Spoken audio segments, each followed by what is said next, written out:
நேயர்களே, மிக முக்கியமான செய்தி. பிரக்யா சிங் என்கின்ற பாரதிய ஜனதாவினுடைய முன்னாள் எம்பி. அவர் ஒரு தீவிரவாதி. அதை சொல்றதுல நமக்கு எந்த கருத்தும் இல்லை. வெடிகுண்டு சம்பவத்தில் கைது செய்யப்பட்டார். மலேகான் குண்டுவெடிப்பு மட்டுமல்ல, பல விவகாரங்கள்ல. அவர் இப்ப என்ன சொல்றாருங்கிற அந்த செய்தியை நான் பின்னாடி சொல்வதற்கு முன்பு, முஸ்லிம்கள் மட்டுமல்ல, இந்துக்கள் அல்லாத வீட்டில் இந்து பெண்கள் பழகினால் அவர்களை நாசம் செய்யும் வகையில் அடித்து காலை முறியுங்கள் என்ற ஒரு கருத்தை அவர் வைத்திருக்கிறார்.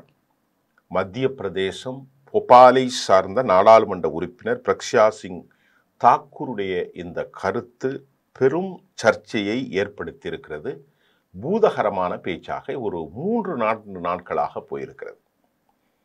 அந்த செய்தியை ஒரு 3 நாள் கழித்து நாம் தருவதற்கு என்ன எஃபெக்ட் ஏற்படுது அப்படின்னு பார்த்தா, பாரதிய ஜனதா தலைவர்களோ பிரதமரோ எதுவுமே வாய் திறக்க மறுக்கிறார்கள். காரணம், பாரதிய ஜனதாவினுடைய அனைத்து தலைவர்களும் இவர் பேசுவதைத்தான் அவர்களும் பேசிக் கொண்டிருக்கிறார்களே தவிர, அதனால பிரக்யா சிங் ஒரு குற்றவாளி என நிரூபிக்கப்பட்டவர்.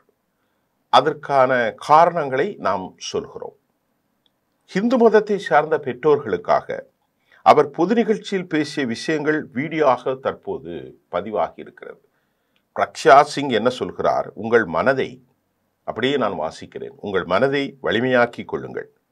உங்கள் மகள் ஹிந்து அல்லாத ஒருவரை தேடிச் செல்ல உங்கள் மகள் முற்பட்டால் கூட நீங்கள் தயக்கம் வேண்டாம், அவளது கால்களை உடையுங்கள். எப்போது ஒன்றை நினைவில் நீங்கள் வைத்துக் கொள்ளுங்கள். இந்து மக்களுக்கு வட இந்திய வெறுப்பு கொண்ட மத வெறுப்பை தன் வாழ்வில் கொண்டிருக்கிற அந்த சமூகத்தை தூண்டிவிடும் ஒரு அளவிலான இந்த பெண்ணின் பேச்சு என்னதென்றால், நமது கலாச்சாரத்திற்கு, மாண்புகளுக்கும் மதிப்பளிக்க தெரியாத இத்தகைய மகள்களுக்கு சொல்லித்தான் புரிய வைக்க முடியாது. காலை உடைத்துத்தான் அவளை புரிய வைக்க முடியும். அவள் உடல் ரீதியாக தண்டனை அளியுங்கள், முடிந்த அளவு கடுமையாக தாக்க முயற்சியுங்கள் என்ற பொருள்பட அவர் குறிப்பிட்டிருப்பதாக நாளேடுகளில், ஒரு நாளேடு அல்ல, அவ்வளவு நாளேடுகளும் அந்த செய்தியை குறித்திருக்கிறது. அவருடைய வீடியோவில் இவ்வாறு சொல்கிறார்: ஹிந்து மகன் ஒருத்தி முஸ்லிம் பெண்ணாக மாறினால் அந்த பெண் பெற்றோரை மதிக்கவில்லை என்ற அர்த்தம். ஆகவே பெற்றோர்கள் அந்த பெண்ணை தண்டிக்க வேண்டும். எப்படி தண்டிக்க வேண்டும்? இப்படித்தான் தண்டிக்க வேண்டும். அடித்து காலை ஒடித்து நொறுக்க வேண்டும். அதற்கு மேல் அவளை கொலை செய்ய வேண்டும் என்று கூட இருக்கலாம். இன்றைக்கு ஆணவ கொலைகள் நடக்கிறது அல்லவா, இதே அங்கே செய்கிறார். சரியா? அங்கே ஊக்குவிக்கிறார். ஹிந்து பெண்களும் சிறுமிகளும் முஸ்லிம் ஆண்களிடமிருந்து விலகியே இருக்க வேண்டும். அந்த ஆண்களும் இந்த பெண்களும் சிறுமிகளும் தங்கள் வீடுகளுக்குள் வர அவர்களை அனுமதிக்க கூடாது. நீங்கள் எந்த நாளும் இந்தியாவில் இந்துக்கள் தனியாக இருக்க வேண்டும், முஸ்லிம்களை வெறுக்க வேண்டும், அவர்களோடு வியாபாரம் செய்யக்கூடாது, உறவுகள் கொண்டிருக்கக்கூடாது, அவர் வீட்டுக்கு இவ போகக்கூடாது, தீபாவளி கொண்டாடினா ஸ்வீட்டு கொடுக்காத, அவன் ரம்ஜான் கொண்டாடினா இங்கே வராத, நீ தனித்தனியாக இரு, வெறுத்தோடு அவனை பார். எப்படி அற்புதமான தேசம் உருவாகும்! இது எப்படி தேசம் இது? சிறு பராமரிப்பு பணிகளுக்கு கூட எந்த ஒரு முஸ்லீம் நபரையும் உங்கள் வீட்டுக்கு அழைக்காத. ஒரு சின்ன பைப்பில் டேப் உடைஞ்சாலும் அவர் பிளம்பராக இருந்தாலும் அழைக்காத. ஜொமேட்டோ இதுலேருந்து கொடுத்தாலும் அவன் முஸ்லீம் கொண்டு வந்தால் வாங்காத, அவன் கடையில் போய் சாமான் வாங்காத. நிறைய இருக்கு. சிறு பணிகளுக்கு கூட முஸ்லீமை எட்டி பார்க்காதே, உங்கள் வீடுகளுக்கு அனுமதிக்கார்கள் என்று ஆர்ப்பரித்திருக்கிறார். இந்தியன் எக்ஸ்பிரஸில் செய்தியை தான் நான் தமிழில் சொல்கிறேன். அப்படி சொல்கிறேன். ஏன்னா மற்ற காணொலிகளில் கொஞ்சம் எக்ஸ்ட்ராவாக போடுவாங்க, நம்ம எக்ஸ்ட்ரா போடக்கூடாது. கடந்த காலங்களில் இத்தகைய மதவெறுப்பு பேச்சால் அவர் இழந்தவை ஏராளம்.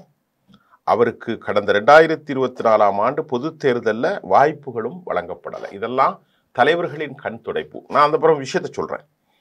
ஆகவே காந்தியை கொன்றவரையும் இவர் புகழ்கிறார். இவருடைய கருத்துக்கள் மோடி விமர்சித்திருந்தும் கவனிக்கத்தக்கது. சரி, இந்த பெண் யார்? அப்போ தெரிஞ்சாத்தானே அவ ஏன் இப்படி பேசுகிறாங்க அப்படின்னு உங்களுக்கு தெரியும். யார் இந்த பிரக்யா சிங்? இதை இந்தியாவினுடைய அரசியலை நன்கு கவனித்தவர்களுக்கு இந்த பிரக்யா சிங்கை பற்றி சில வார்த்தை சொல்லணும். இவ்வளவு பேசுகிறால, முஸ்லீம் பையனை பார்க்காத, காலை ஒடி, அவனுக்கு அடித்து சாக்கு, வீட்டுக்கு ஒரு சின்ன வேலைக்கு கூட முஸ்லீமை கூப்பிடாத, அவன் வீட்டுக்கு நீ போகாத, உன் வீட்டுக்கு அவன் வந்து அனுமதிக்காத, இந்த மாதிரி நிறைய ஒரு வளரக்கூடிய தேசத்தில் ரொம்ப டாப்பு. இந்த மாதிரி ஆள்கள் இருந்தால் இந்தியா ரொம்ப பிரமாதமாக வளர்ந்துடும். சரியா? இவர் யாருன்னா, என்ஐஏ வழக்கு, நேஷனல் இன்வெஸ்டிகேஷன் ஏஜென்சி, பயங்கரவாதிகளை தண்டிப்பதற்கு தேசிய பாதுகாப்பு சட்டத்தினூடே இவரை தூக்கு தண்டனை கொடுக்கப்பட வேண்டும் என்ற அளவிற்கு வாதாடிய ஒரு குற்றவாளி. புரியுதா இவ யாருன்னு? பாரதிய ஜனதா சார்பில் இவர் எம்பியாக போட்டியிட்டார் போபால்ல 2019. இப்ப என்ன வழக்கில் விசிக்கிறார் அப்படின்னு பார்ப்போம். பிரக்யா சிங் RSS தொடர்புடைய பலர் மலேகான் என்கின்ற மகாராஷ்டிரா குண்டுவெடிப்பில் அஜ்மீர் தர்கா, மாலேகானில் முஸ்லிம்கள் பாப்புலேஷன் அதிகமாக வாழக்கூடிய ஒரு பகுதி, இது மும்பையிலே இருக்கிறது. அஜ்மீர் தர்கா அது இந்த சூஃபிக்கள் செல்கிற ஒரு தர்கா, இந்துக்கள் ஏராளமாக செல்வார்கள். சம்ஜீதா எக்ஸ்பிரஸ் என்பது பாகிஸ்தானிலும் இந்தியாவிற்கும் சென்ற அந்த வெடிகுண்டு, அதாவது அந்த ட்ரெயினில் வெடிகுண்டு வெடித்த சம்பவத்திலும் இவர் சம்பந்தப்பட்டவர்.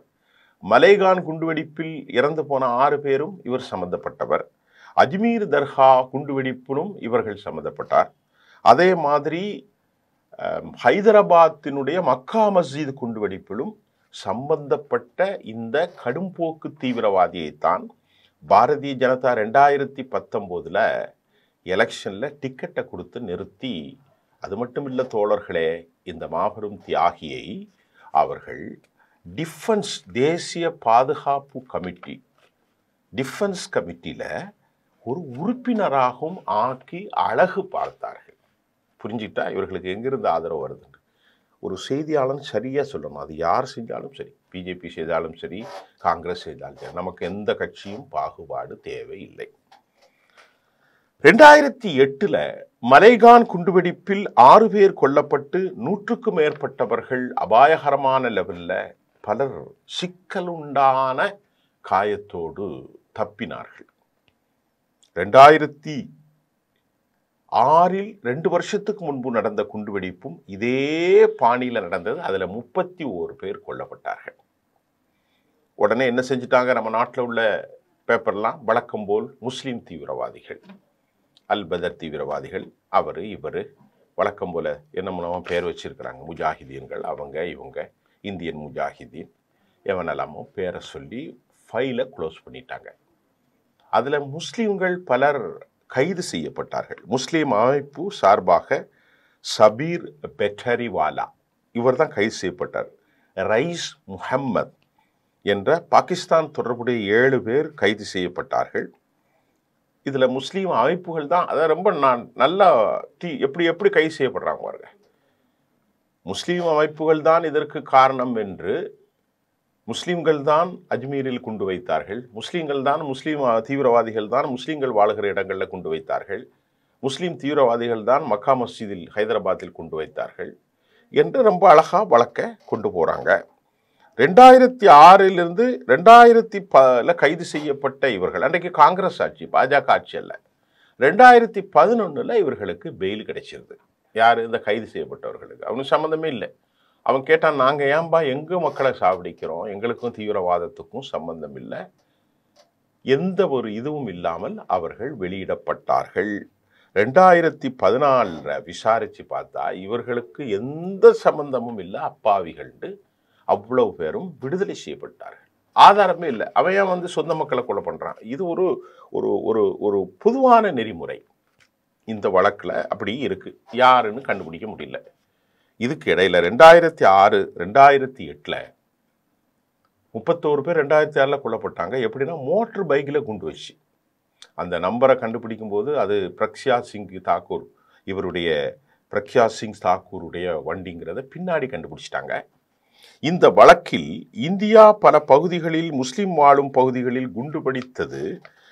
நான் சொன்ன மாதிரி சம்ஜீதா எக்ஸ்பிரஸ் பாகிஸ்தானுக்கும் இந்தியாவுக்கும் போனது, ஹைதராபாத் மெக்கா மஸ்ஜித் குண்டுவெடிப்பு, அஜ்மீர் குண்டுவெடிப்பு, 2008 பைக் குண்டுவெடிப்பு, அதே போல் மகாராஷ்டிராவினுடைய ஏடிஎஸ் பிரிவில் இருக்கக்கூடிய ஹெமந்த் கர்கே என்கின்ற ஒரு ஆளுமை மிக்க ஏடிஎஸ் பிரிவினுடைய டைரக்டர், தலைவர், மிகப்பெரிய அதிகாரி, இவர் கண்டுபிடிக்கிறாரு, இதற்கும் முஸ்லிம்களுக்கும் முஸ்லிம் அமைப்புகளுக்கும் எந்த சம்பந்தமும் இல்லை.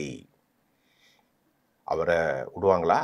அவர் கொல்லப்பட்டு விட்டார். 2008 அஜ்மல் கசாப் தலைமையில் பாகிஸ்தானிலிருந்து ஒரு பயங்கரவாத குரூப் இந்தியாவுக்குள்ளே வந்து தாஜ் ஹோட்டலில் உள்ளே பூரும்போது ஹெமந்த் கார்கரையை யாரை சுட்டாங்கன்னு தெரியல, அவர் கொல்லப்பட்டு விட்டார். ரொம்ப முக்கியமாக கவனிங்க சார். இவர் தான் முதல்ல விஷயத்தை கொண்டு வரார். 2008 இவர் தான் இந்த வழக்கில் முதலாக ஹிந்து தீவிரவாதம் என்ற வார்த்தை அன்றுதான் சொல்லப்பட்டது. ஹேமந்த் கர்கே தான் முதல்ல கொண்டு வரார். எல்லா வழக்கையும் ஃபைலில் முஸ்லீம்களை போட்டு, கோத்ரா வழக்குலையும் யாரும் கண்டுபிடிக்கல. நல்லா கவனிங்க, கோத்ரா வழக்கில் இதுவரைக்கும் யாருன்னு தெரியாது. குஜராத்தில் 3000 பேர் இறந்தாங்க. ஆக முதலாக ஹேமந்த் சிங் படுகொலை செய்யப்பட்ட பிறகு அசிமானந்தா என்கின்ற ஒருவனை கைது செய்கிறார்கள். அவர் ஓப்பன்ல கேரவன் பத்திரிகையில் கன்ஃபெஷன் ஸ்டேட்மெண்ட் ஒப்புக்கொள்கிறார். ஆம், நாங்கள் தான் இணைந்துதான் மலைகானில் குண்டு வைத்தோம். இதெல்லாம் இருக்கு, நீங்க ரெக்கார்டில் போய் பாருங்க. அவர் சொன்னதை, நாங்கள் தான் மாலிகானில் குண்டு வைத்தோம், அஜ்மீரில் குண்டு வைத்தோம், எல்லாம் நாங்கள் தான் செய்தது என்று இவருக்கு கூட சேர்ந்த ஒரு 3-4-6 RSS பார்ட்னர்களும், அவருடைய பெயர் ஒருவர் பேர் இந்திரஜித் குமாரா என்ன ஒன்று என்பதை அசிமானந்தா ஒப்புக்கொள்கிறார். இந்த பிரக்ஷா சிங் தாக்கூர், அசிமானந்தா இவர்கள்லாம் ஒரு படைகள். 2006 மலேகானில் மிகப்பெரிய குண்டுவெடிப்பில் கன்ஃபெஷன் ஸ்டேட்மெண்ட் அசிமானந்தா வழங்கி விடுகிறார். இவர் ஒரு ட்ரைபல் அமைப்பின் தலைவராக RSSனால் நியமிக்கப்பட்டவர். அவர் என்ன சொல்றாருன்னா, ஏன்பா இந்த மாதிரி மக்களெல்லாம் கொலை செஞ்சீங்க அப்படின்னு கேட்டா, ஜிஹாதிகளை நாங்கள் பழிவாங்க வேண்டும். ஆகவே தான் சம்ஜிதா எக்ஸ்பிரஸ்ல பாகிஸ்தானுக்கு போற வழியில முஸ்லிம்கள் நிறைய இருப்பாங்க. நிறைய பேர் இறந்து போயிட்டாங்க. அந்த சம்பவங்கள் எல்லாம் கண்ணுக்குள்ள உறுத்துது. இறந்து போனவங்க முஸ்லீம் இந்துலாம் நம்ம பார்க்கவே கூடாது. அது மகா தப்பு. உயிர்கள் அழிந்து போய்விட்டு. எப்போதும் இந்து இறந்துட்டான் முஸ்லீம் இறந்துட்டான்னு பேசக்கூடாது. மக்கள் இறந்தாங்க, உயிர்கள் அழிந்தது. இந்த நாசகார சம்பவத்தில் பாகிஸ்தானுடைய சம்ஜிதா எக்ஸ்பிரஸ், மெக்கா மஸ்ஜித், அஜ்மீர் ஒப்புக்கொள்ளப்பட்டு எல்லாத்தையும் ஒரு கன்ஃபெஷன் ஸ்டேட்மெண்ட்டா அவர் சொன்னாரு. அதுக்கப்புறம் டக்குன்னு பிறல் சாட்சி கொஞ்ச நாளைக்கு அப்புறம், நான் சொல்லலை, நான் சொன்னதான். ஏன் சொன்ன தெரியுமா? எனக்கு அழுத்தம் கொடுத்தார்கள் என பிறல் சாட்சியாக மாறினார்.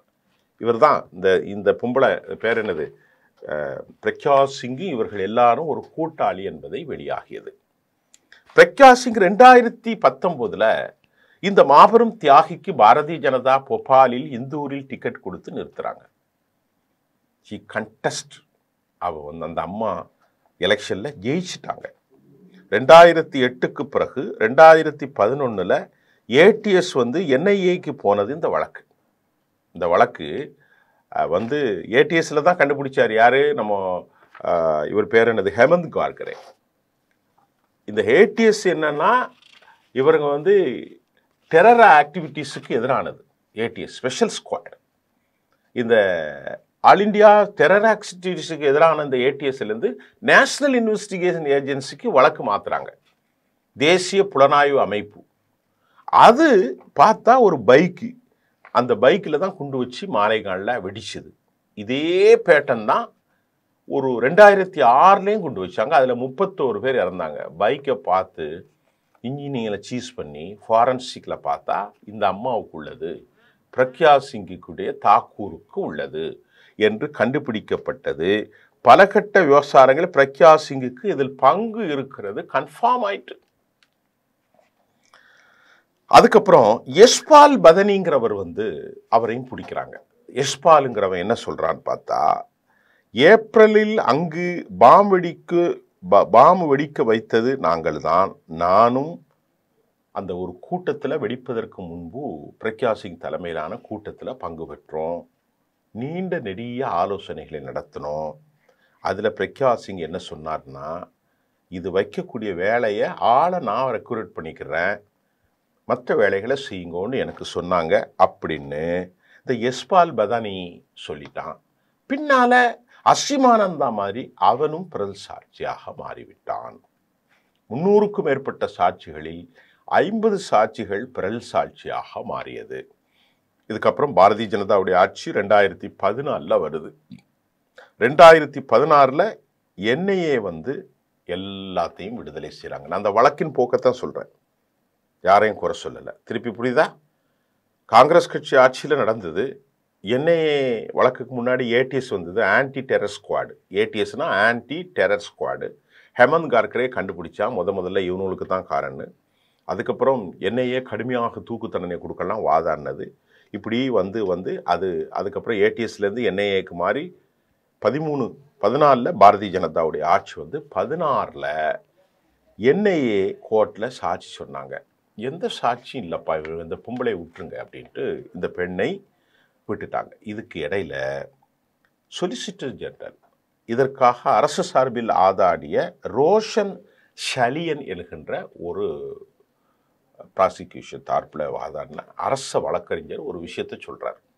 எனக்கு என்ஐஏ வந்து என் மேலே ரொம்ப அழுத்தம் கொடுத்தாங்க, நான் வழக்கிலேருந்து பண்ணுறேன், நீங்கள் ரொம்ப வாதாடக்கூடாது, பட்டும் படாமையும் வாதாடுங்க அப்படின்னு சொன்னாங்கன்னு பரபரப்பான கருத்தையும் அவர் வைத்து விட்டார்.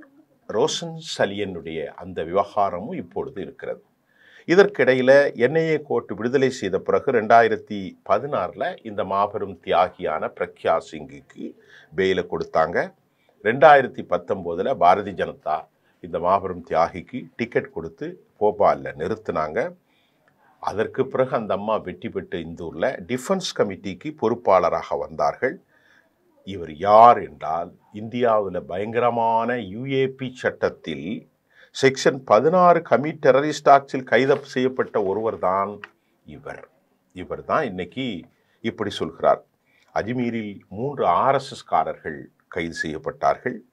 மெக்கா மசீது, மலைகான் குண்டு, அபினவ் பாரத் என்கின்ற ஹிந்து தீவிரவாத அமைப்பு இதற்கு காரணம் என்று பேசப்பட்டது. 2006 31 பேர், 2008 6 பேர், 323 சாட்சிகளில் 34 பிறல் சாட்சிகள்.